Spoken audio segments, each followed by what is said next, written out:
जय हिंद दोस्तों, आपका स्वागत है टीचिंग लाइफ में। आज हम जीरो टू हीरो बैच का पार्ट 32 करने वाले हैं। अभी तक हम लोग पार्ट 31 कर चुके हैं और पिछले वीडियो में हम लोग जो है सबसे बड़ी संख्या और सबसे छोटी संख्याओं को जो है बहुत ही आसान तरीका से समझाए थे। और आज हम लोग जो है सीखेंगे संख्याओं का विस्तार रूप, यानी एक्सपेंडेड फॉर्म ऑफ नंबर्स। यानी कोई नंबर्स को हम लोग जो है किस तरह से एक्सपेंड कर सकते हैं। एक्सपेंड करना मतलब विस्तार करना। आखिर विस्तार करना है, विस्तार करने के मतलब क्या होता है? तो विस्तार करने के मतलब होता है एक, यानी बड़ा करना, विस्तार करना। कोई चीज को जो है, कोई क्वेश्चन है उसको डिटेल में बताना, वो होता है आपका। जैसे हम लोग कोई क्वेश्चन जिस शॉर्टकट में बताते थे आंसर, वो समझ में नहीं आता है किसी दूसरे बच्चे को, तो उसको बोलता है लोग डिटेल में बताइए, यानी विस्तार में बताइए। यहाँ क्वेश्चन का डिटेल नहीं जानेंगे, यानी जो विस्तार नहीं करेंगे। यहाँ हम लोग संख्याओं का विस्तार करेंगे। आखिर विस्तार करने का मतलब, एक्सपेंड करने का मतलब क्या होता है? जैसे हम लोग एक्सपेंड जैसे क्या होता है, रबर आपके पास है, मान लीजिए रबर आप जानते होंगे, रबर को आप एक्सपेंड करना चाहेंगे या करे भी होंगे कभी, तो रबर ले लीजिए, उसको एक्सपेंड करिए। तो रबर को एक्सपेंड करिएगा तो क्या होता है, एक बड़ा, यानी जो एक विस्तार करते हैं हम लोग, यानी बड़ा करते हैं, यानी बड़ा फॉर्म हो जाता है। और फिर रबर को छोड़ दीजिए तो उसी फॉर्म में आ जाती है। जो तन्यता का गुण होता है वो आप फिजिक्स में पढ़ते होंगे।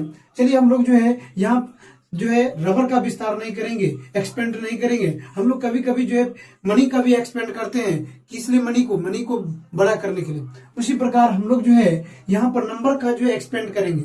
और नंबर को एक्सपेंड करने के बाद, जिस तरह रबर को एक्सपेंड करने के बाद रबर को छोड़ दिया जाता है तो रबर उसी फॉर्म में आ जाती है। इसी प्रकार गुब्बारे को आप जो है जब फुलाते हैं तो गुब्बारे को हवा देते हैं जिस तरह, तो गुब्बारे फैल जाती है, यानी एक्सपेंड हो जाती है। समझ में आ गया होगा? यानी तो उसी प्रकार यहाँ हम लोग नंबर का जो है एक्सपेंड करना सीखेंगे, और बहुत ही जो है आसान तरीका से, और जो आपको समझ में आएगा। यदि समझ में नहीं आया होगा तो आप कमेंट करके बताइएगा। आप पहले भी जान चुके होंगे एक्सपेंडेड फॉर्म, या नहीं भी जाने होंगे तो जान लीजिए। और ये जो है विस्तार रूप संख्याओं का केवल जो है आपको जो बचपन में ही नहीं, ये कंपटीशन लेवल तक ही भी पूछा जाता है। देखिए कैसे कंपटीशन लेवल तक पूछा जाता है, हम बताएंगे। यदि क्लास 1 में यदि नहीं हुआ तो नेक्स्ट क्लास सेशन में समझाऊंगा। चलिए हम लोग जो है आज जानेंगे संख्याओं का विस्तार क्या कहता है। कह रहा है जब किसी संख्या, यानी जब किसी भी संख्या के प्रत्येक अंक को, यानी कोई भी संख्या दे दिया उसको जो एक्सपेंड करना है, यानी विस्तार करना है, तो उसके प्रत्येक अंक, जितने भी अंक होते हैं, यानी हम बताए थे 2 अंक की संख्या होती है, 3 अंक की संख्या, मैक्सिमम हम लोग 10 या 9-10 डिजिट्स का जो है यूज करते हैं जनरली। ऐसे आप कितना भी नंबर्स का यूज कर सकते हैं, डिजिट्स का नंबर यूज कर सकते हैं, बट हम लोग जनरली जो है 8, 9, 10 का यूज करते हैं मैक्सिमम। तो प्रत्येक अंक को ना उसके स्थानीय मान के आधार पर, स्थानीय मान को इंग्लिश में क्या बोलते हैं? प्लेस वैल्यू बोलते हैं हम लोग, यानी प्लेस वैल्यू। यानी आपको समझ में आया होगा जो प्लेस वैल्यू क्या होती है। हम लोग जो है पिछले वीडियो में प्लेस वैल्यू को और फेस वैल्यू को, यानी स्थानीय मान, जातीय मान को बहुत ही अच्छे तरीका समझा है। आप जाकर देख सकते हैं, वीडियो को प्ले लिस्ट में पड़ा हुआ है। तो स्थानीय मान के आधार पर ही, यानी स्थानीय मान के, यानी किस स्थान पर कोई स्थानीय मान जो है ये डिनोट करता है जो कोई भी नंबर में कोई डिजिट्स जो है किस प्लेस पे है, यूनिट पे है या टेंस पे है या 100 पे है, यानी इकाई पे है या दहाई पे या सैकड़ा, 1000, 10,000, लाख, 10 लाख पे है, किस पर है, एक्सेट्रा। तो यानी जो इकाई, यानी स्थानीय मान के आधार पर अलग अलग करके, यानी जो भी नंबर्स होंगे, यानी 5 नंबर्स होंगे तो 5 नंबर्स को अलग अलग कर देंगे, 4 नंबर होंगे तो 4 नंबर्स को अलग अलग करके, यानी अलग अलग करके जोड़ के रूप में लिखा जाता है उसको। किसके फॉर्म में? यानी जोड़ मतलब समझ रहे हैं, ऐड के फॉर्म में जो है हम लोग उसको जो है लिखते हैं और लिखा जाता है। तो उससे उस संख्या का क्या कहते हैं? विस्तार रूप कहते हैं। यानी जो है कहेंगे ऐड ही क्यों देते हो, सब्ट्रैक्ट क्यों नहीं देते, मल्टीप्लीकेशन क्यों नहीं देते। देखिए जो यानी एक्सपेंड करने का मतलब कोई चीज होता है एक, यानी कनेक्टेड होना। ये नहीं कि आप जो है एक्सपेंड कर दी वो देखो अलग हो गया, ये अलग हुआ, नहीं। एक्सपेंड करने का मतलब ये होता है जो एक कॉन्टेक्ट के फॉर्म में होना चाहिए। जैसे रबर को एक्सपेंड करते थे, रबर एक दूसरे से क्या रहता है, कॉन्टेक्ट में रहता है। ये यानी जब ज्यादा रबर को एक्सपेंड कर देते उसके जो है तन्यता गुण से जब फैल हो जाती है वहां पे, तो वहां पर यानी जो है हम लोग जो है क्या होता है, रबर ब्रेक हो जाती है, तो प्रत्यास्था गुण रबर का खत्म हो जाता है, इलास्टिसिटी ऑफ जो है जो भी चीज है तो उसे उस संख्या का विस्तार रूप कहते हैं। आपको यदि समझ में नहीं हुआ तो इसको एक बार और पढ़िए और जानिए यहाँ पर जो विस्तार रूप लिखने का आप तरीका, विस्तार रूप क्या होती है तो बता देंगे। किसी भी संख्या का जब विस्तार रूप लिखना हो तो उसके प्रत्येक नंबर को अलग अलग करके जोड़ के रूप में लिखना ही उस संख्या का क्या कहलाता है, विस्तार रूप कहलाता है। विस्तार रूप लिखने का तरीका क्या है समझिए। तो आप 3 स्टेप को फॉलो कीजिएगा और आपको विस्तार रूप कोई भी नंबर को लिख सकते हैं। स्टेप 1 में क्या कहता है, आपको कह रहा है अंक को पहचाने। सबसे पहले जो संख्या दिया रहेगा उसमें कितने अंक है वो पहचानिए, यानी 4 अंकों की संख्या है या 3 अंकों की संख्या वो पहचानिए। तो संख्या का पहला अंक ले, सबसे पहले संख्या का पहला अंक ले लेंगे। और कह रहा है स्टेप 2 में क्या है, शून्य लगाएं। उसके बाद जो है संख्या का अंक लेने के बाद अंक के बाद जितने अंक है, यानी जो है जो पहला अंक होगा उसके बाद जितने भी अंक होंगे ना उतने शून्य लगाए, क्योंकि स्थानीय मान में यही बताए थे हम लोग। जो यानी जो इकाई के जब एक लिखना, यानी जो इकाई के लास्ट में जो इकाई होता है, दहाई, सैकड़ा, हजार, 10,000 होता है ना, तो उसके लिए।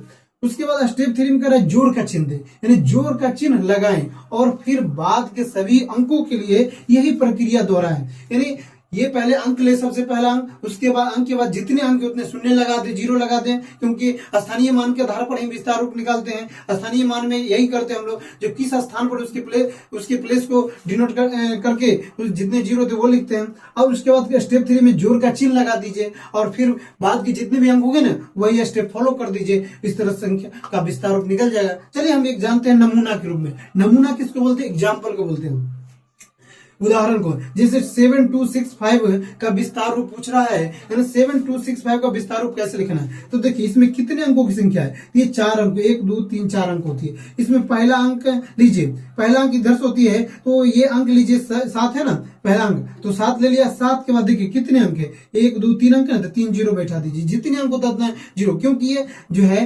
आपका स्थानीय मान के आधार पर, जैसे 7 के किस स्थान पर, 1000 के, इकाई, दहाई, सैकड़ा, हजार के लिए कितने 0 होता है, 3 गो 0 होता है, इसलिए 7000 रहेगा। और बीच में कौन चीज का चिन्ह बोला है, प्लस का चिन्ह, एक्सपेंडेड करने के लिए। तो उसके बाद 2 दीजिए, 2 के बाद कितने डिजिट, 2 डिजिट से 2 0 दे दीजिए। उसके बाद प्लस दीजिए, फिर 6 दीजिए और 6 के बाद कितने अंक, 0 है, 0 बैठा दे। फिर वैसा ही प्लस देना है और प्लस में लास्ट में क्या है, 5 है। 5 के बाद कोई अंक है नहीं है, इसलिए जो है ये संख्या इतना छोटा था और इसको एक्सपेंड करके हम लोग इतना बड़ा बना दिए हैं। यानी देखिए जो है जिस तरह रबर को हम लोग एक्सपेंड कर देते हैं तो बड़ा हो जाती है, उस पर नंबर को एक्सपेंड करके बड़ा कर दिए। इसको जो है आप एक चीज ध्यान में रखिए, ये तो समझ में आया, ये क्या हो, देखिए तो 2 + 3 लिखिए चाहे 3 + 2 लिखिए, क्या होता है, 5 ही तो होता है दोस्तों। क्योंकि प्लस में यानी जो है इसको सीरीज को आगे पीछे करने से कोई जो है यानी वैल्यू में चेंज नहीं होती है, क्योंकि ये ऐड जो है क्रम भिन्न में पढ़े होंगे, क्रम भिन्न में नियम, यानी कम्यूटेटिव लॉ, एक होता है एसोसिएटिव लॉ, ये जो है क्रम भिन्न में नियम को फॉलो करता है ऐड। इसलिए जो आप 5 + 60 + 200 + 7000 लिख सकते हैं, ऐसे भी लिख सकते हैं, समझे कि नहीं दोस्तों। तो आपको जो है एक और फॉर्म बताऊंगा जो है एक्सपेंडेड फॉर्म का जो लिखने का तरीका। तो ये एक ये हो गया, या ऐसे भी लिखिए, यानी आपको मन हुआ तो 5 लिख के 5 के बाद कोई अंक नहीं तो 0 प्लस दीजिए, 6 के बाद 6 0 और 2 के बाद 2 अंक है तो 2 को 0 आप +7 देके और 3 अंक बैठा सकते, 3 को 0। इस तरह आपको समझ में, जैसे 10251 का विस्तार रूप बताइए तो कुछ नहीं, ऐसे जैसे ये किया वैसे 1 दीजिए, 1 के बाद कितने डिजिट्स है, 4 डिजिट, तो 4 डिजिट्स दे दिए, 4 0 प्लस दीजिए, उसके बाद 0 0 1 भी दे सकते हैं, या 0 के बाद देखिए कितने अंक हैं, 3 अंक है, 3 को 0 बैठा दिए। आप 0 5 को लिख दीजिए, क्या होगा, 0 ही तो होगा, हीरो थोड़े बन जाएगा, तो इसलिए याद रखिए 0 ही। 1 भी दे सकते हैं, 1 से ज्यादा भी दे सकते, वही सुने। उसके बाद 2 दीजिए, 2 के बाद कितने डिजिट है, 2 दीजिए, 2 0, 5 दीजिए, 5 और उसके बाद 1 डिजिट 1 0 अब प्लस देखिए 1 दीजिए। तो इसको आप जो है ऐसे भी लिख सकते हैं एक्सचेंज। जैसे दोस्तों ये मार्कर है, मार्कर को ऐसे कर देंगे क्या होगा, मार्कर ही तो होगा, ये कल पेन थोड़ी बन जाएगा, मार्कर है। तो इस तरह जो इसको एक्सचेंज करके भी लिख सकते हैं, उल्टा करके 1 + 50 + 200 प्लस और 0 + 10,000, या इसको जो है 0 नहीं भी लिखेंगे तो चलेगा, 10,000 लिख दिए, उसके बाद जो है 0 नहीं भी लिखे 200 + 50 + 1 लिख सकते हैं। अब देखिए आशा उम्मीद होगा आपको ये जो है विस्तार रूप समझ में आ गया होगा। विस्तार रूप यदि ये थोड़ा कम समझ में आया होगा तो ये रूल्स आप पढ़ के ही गए। नेक्स्ट वीडियो में हम लोग जो है विस्तार रूप का ही और क्वेश्चन जो है डिटेल में यानी और क्वेश्चन जानेंगे और क्वेश्चन सॉल्व करेंगे, तो आपको डाउट जो है क्लियर हो जाएगा। चलिए एक क्वेश्चन है, आपको कमेंट करके बताइए, कंपटीशन वगैरह में ऐसे ही पूछा जाता है, ABCD का विस्तार रूप करें। यानी एबीसीडी का विस्तार रूप क्या होगा, कमेंट करके बताइए। जय हिंद, जय भारत, धन्यवाद।